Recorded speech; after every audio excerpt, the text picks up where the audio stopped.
Jama'a barkanmu da saduwa a cikin wannan shirin namu mai taken daga na gaba.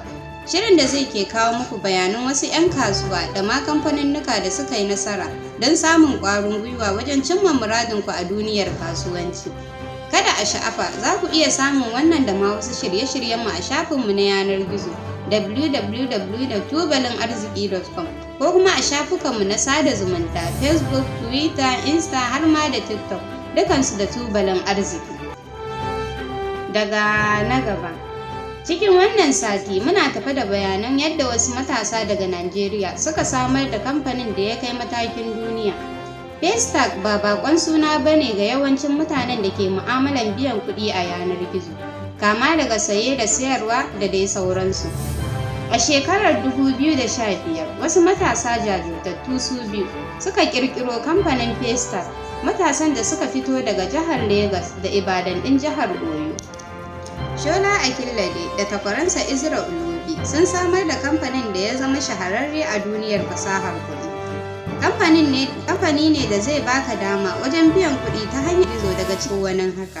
Shola masanin na'ura mai ƙwaƙwalwa ne, sannan kuma ƙwararre ne kan fasahar zamani.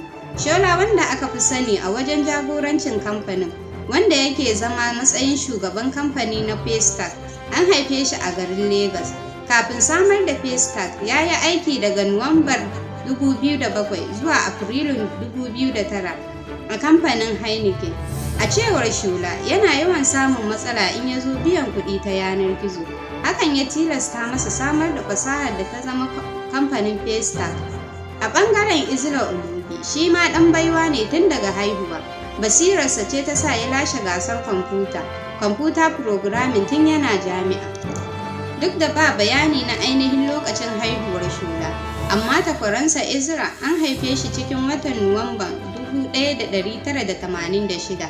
Zai cika shekara 36 kenan a duniya. Wannan na nufin sanda suka samar da kamfaninsu, dukansu ba su kai shekara 30 a duniya ba, kamar yadda aka rawaito.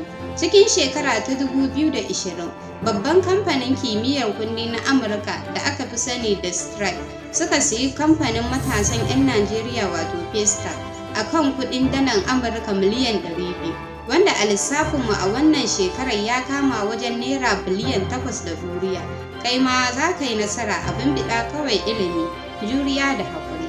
Kasance da Tubalin Arziki wani satin don samun shirinmu na daga na gaba. Wanda ya wallafa Miqdad Tukur, ni Ruqayya Salu mai nasara da na gabatar. A madadin jagorori da injiniyoyin da suka sada ni da ku, nake cewa mu haɗu a wani satin.